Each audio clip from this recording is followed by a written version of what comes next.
Page 45. 7 Phases of Meditative Development from Hoof Print of the Orbs by Master Sheng-Yen.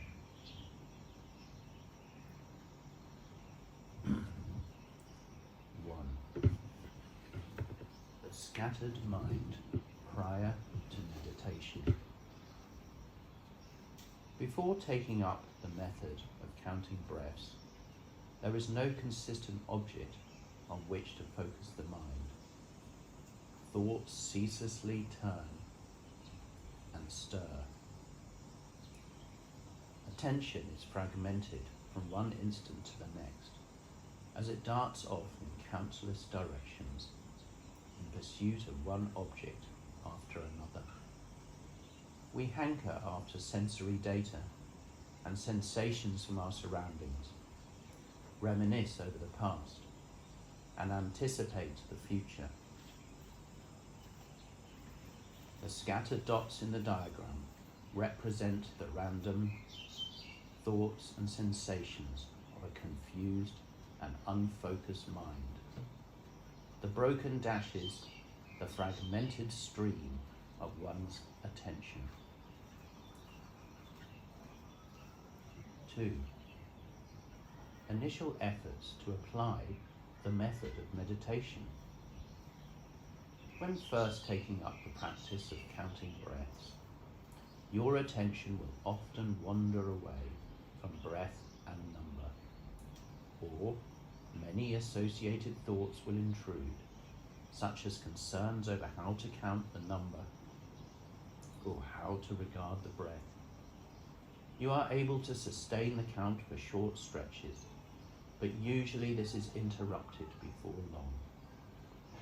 By repeatedly bringing your attention mind back to the method, the confusion of wandering thoughts gradually is brought under control, and a steady stream of focus begins to develop, enduring for longer and longer stretches of time.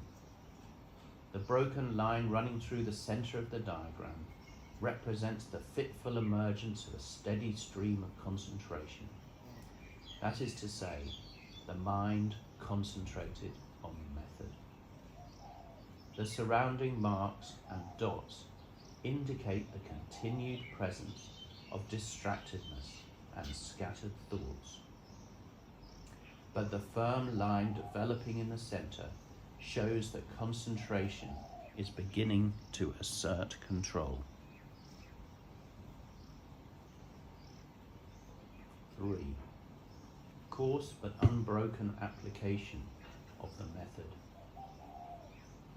By the 3rd level, you are able to maintain uninterrupted concentration and count each number in perfect succession for a span of at least 10 minutes. Nevertheless, concentration is coarse, and there still exist many subtle wandering and scattered thoughts that impinge on the margins of your attention. Although concentration may ripple and waver momentarily, these thoughts are never powerful enough to cause you completely to lose sight of the number and the method. The solid line through the center represents the uninterrupted flow of concentration over time. The surrounding dots and occasional slashes that intersect the line illustrate the subtle mental static and coarse thoughts that periodically invade your field of awareness.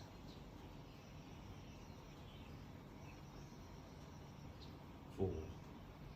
Subtle and unbroken application of the method. Just as before, you are able to maintain concentration on counting breaths without interruption. But at this point, scattered thoughts are now greatly reduced. Distractions associated with the sensory environment pose almost no problem.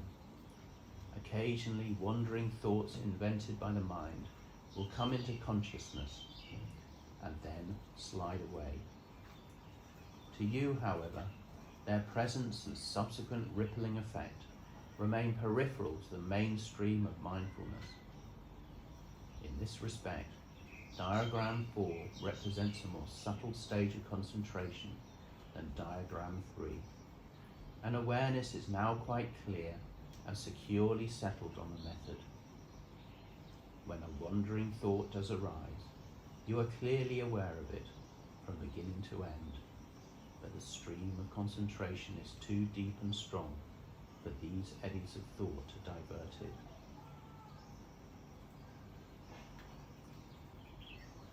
5. Pure but effortful concentration on the method. In the 5th diagram, there exists only pure counting of breaths. There are neither scattered distractions from the sensory environment, nor internal fantasies of deluded thinking. Nonetheless, there is still a lucid sense of the act, or process of meditation itself.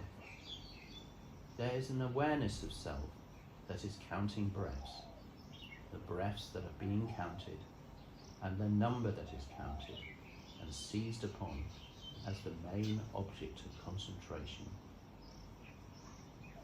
Concentration itself is pure and unified, but there is still an effortful and ongoing attention to the method.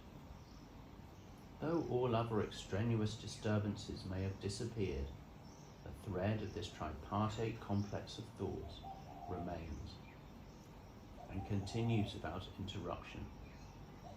Inhale, exhale, count.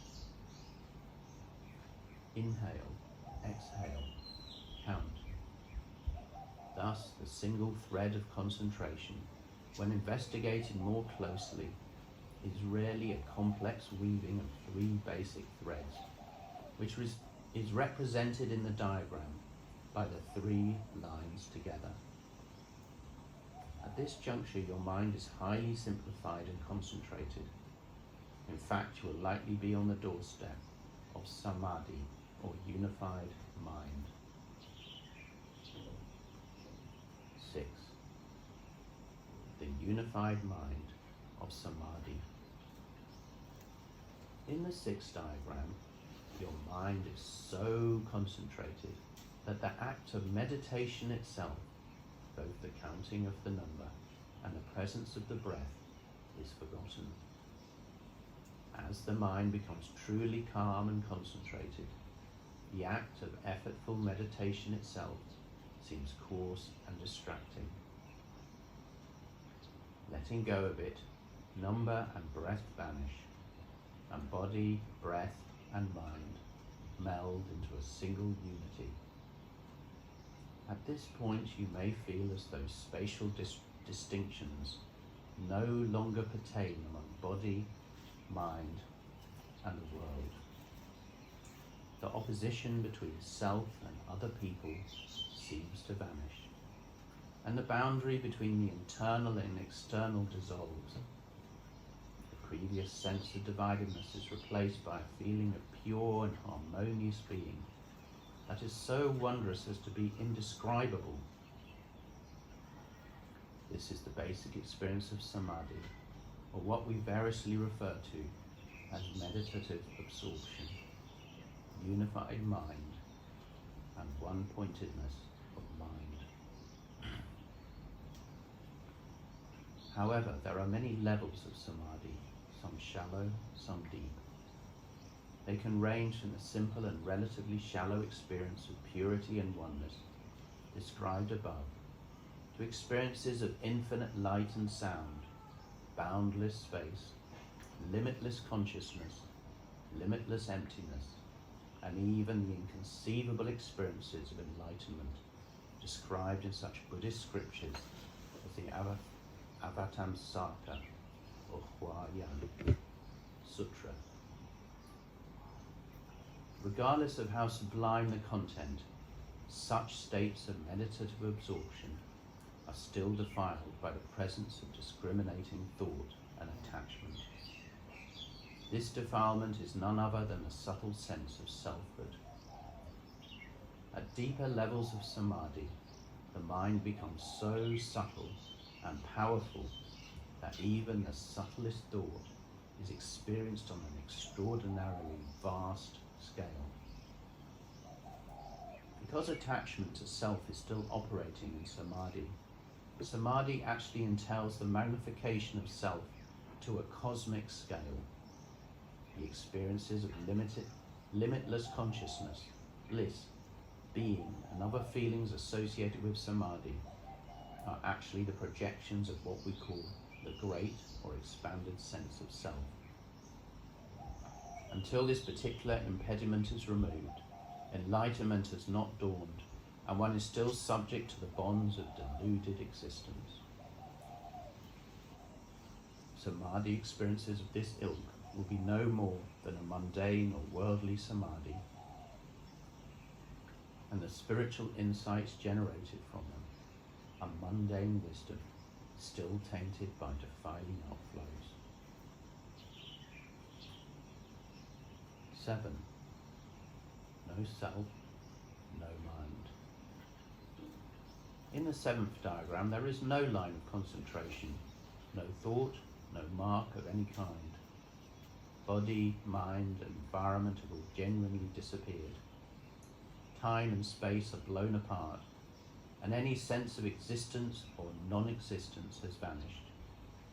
You have entered a realm of emptiness and quiescence, a realm that transcends all subjective emotion and point of view. This is the experience of supermundane samadhi, a wisdom of no mind, that is free of the defiling illusion of self. There is no way to effectively describe it. All words and images are useless, but you will have tasted true freedom and peace. Just as with the experience of mundane samadhi, you should be aware that there are also many levels of supermundane samadhi and many degrees of insight into no mind or no self. Sometimes the influence of the root illusions and defilements is merely lessened or temporarily suspended. Sometimes it is severed, but only to a partial degree. In all these cases, the insight of emptiness or no mind will qualitatively be the same, but the intensity and clarity will vary. Imagine, for example, that you are stuck inside an old well, the mouth of which has been boarded over with planks and covered with dirt. A wind comes up and blows some of the dirt off, allowing a flicker of light to shine through the boards before another wind covers them over again. Suppose then that someone brushes away the dirt and removes a plank, so that light begins to stream steadily into the well, or that one is finally able to hop out of the well and see the full sun. Then suppose that one actually becomes the sun itself. All of these experiences of sunlight are qualitatively similar and may be called illumination, but the difference in degree is vast. The same holds for the experience of emptiness and no mind. In principle, the first glimpse of no mind is the same as the enlightenment of a Buddha. One has seen the Buddha mind, knows its character, and has developed a firm faith that this enlightenment is intrinsic to all beings. But there is still a big difference between this experience and the full and perfect enlightenment of Buddhahood itself, in which this enlightened potential is fully actualized. Indeed, the Buddhist tradition has many different systems for describing enlightenment and its stages, from the four fruits and concept of Arhat in Hinayana Buddhism, to the schemes of 10, 13, 42 or 52 stages of the Mahayana Bodhisattva.